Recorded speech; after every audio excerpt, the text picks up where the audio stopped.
I was having a conversation with the tribe earlier, and we were just talking about how everybody is down here playing like their little characters on the grand stage of life, and we're like, we are all given our ideas of how life is supposed to go.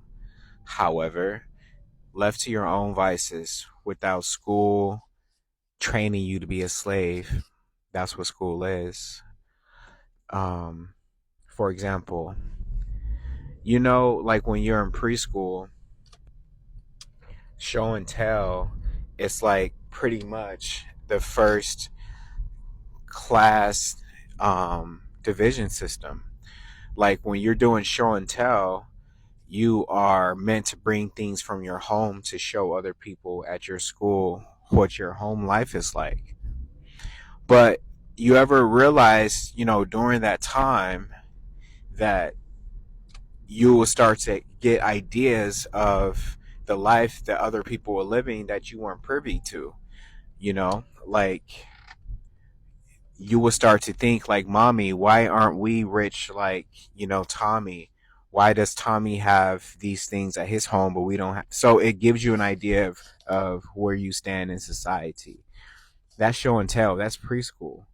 And throughout your entire schooling system, from preschool, to elementary school, to college, whatever, you're taught, you know, skills of how to go into the job force, how to be a good worker. You're trained by bells. It's a bell for lunchtime, it's a bell for to go on the playground, it's a bell to change classes, and those same bells are used throughout the work environment. You ever notice downtown they'll have those large bells that'll ring with that da na na na na na da na na. That's how you know it's lunchtime. It's the same system throughout your entire life of you being trained of how to act and what to do, what is acceptable, and how to be a character. This is where the term, don't break character comes from, or play your role, know your role that you're acting. Like, even the way that somebody acts is known as their character, like in a play. So basically, what I'm getting at here is we were taught how to live. We were taught how to be workers, how to work a 9 to 5, how to go to graduate high school, pick a good college, get so far in debt that you become a servitude to the debt, and that you become a worker for the rest of your life trying to pay off this debt. And you, if you're doing it right, you work until you're about, like, I don't know what the age is now, like 60 or 70. You retire, you get a few years to play, and then you die, pass on any debt that you have remaining to your children. Your children is left with debt, and then they just repeat the same cycle because you're taught to teach your children to operate in the same cycle.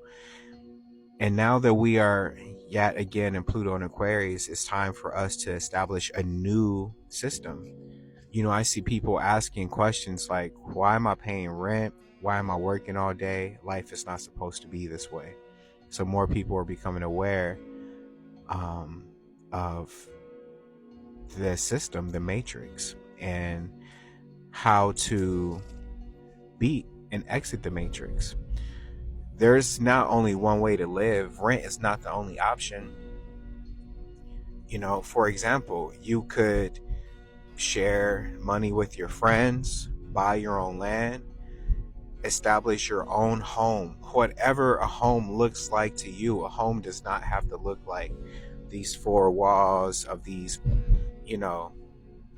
plain, plain cookie cutter homes. If I'm being honest, you can live in a school bus, you can live in a van, you can live in a tree house.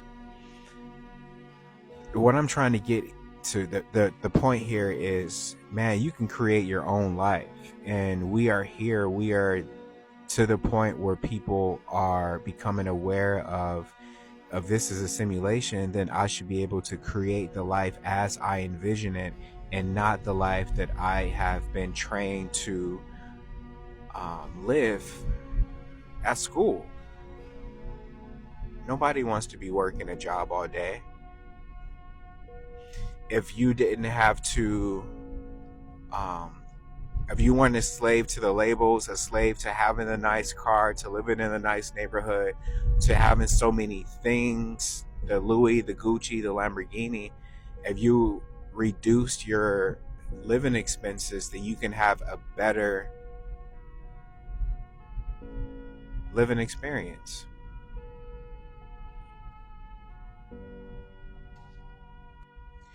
You see, the American dream has been sold to people for so long because people have indeed been asleep.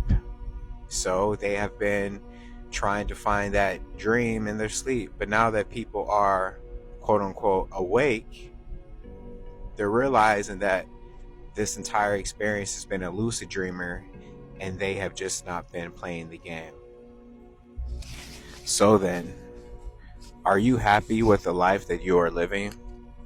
When you have your life review, are you going to look back and be happy with the choices that you made and how you spent your time in this life? Or are you going to look back saying, damn, I spent most of my life clocking in for somebody else because I was in survival mode. I didn't trust the abilities I've been blessed with. I didn't trust that if I went out on my own, then I would have been guided to a better destination, a better way of living. So, reassess your life. Where can you cut your conditioned desire so that you can experience a better life? You know, whatever life looks like to you, we do not have to be a monolith. A good life that I envision can be completely different from what you're envisioning in your life. However, I'm just really trying to set the stage here for you to just figure out your why.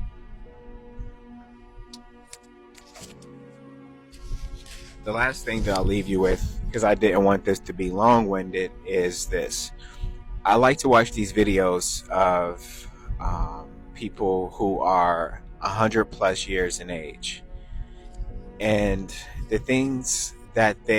lessons that they learn from life and how they would live life differently if they had to live life again. And I never hear anybody say, I wish I had more money. I always hear, I wish I spent my time differently. I wish I spent more time with my friends, with my family. I wish I had more fun. I wish I worked less. Right? So how will your social credit, how will your soul credit be at the end of this life? Because you know how you can have like a high credit score and it can afford you anything in life pretty much. Well, your karma is connected to your soul credit. So if you want to experience a richer life in this life and in your next life, realize how you're spending your time. Are you being led by a moral compass that is aligned with your values? And are you truly listening to yourself and doing everything that you need to do in order to leave the legacy that you incarnated to leave? Thank you for watching my TED Talk. I love y'all, man. Enjoy the moments, enjoy the synchronicities, enjoy the human experience. Peace.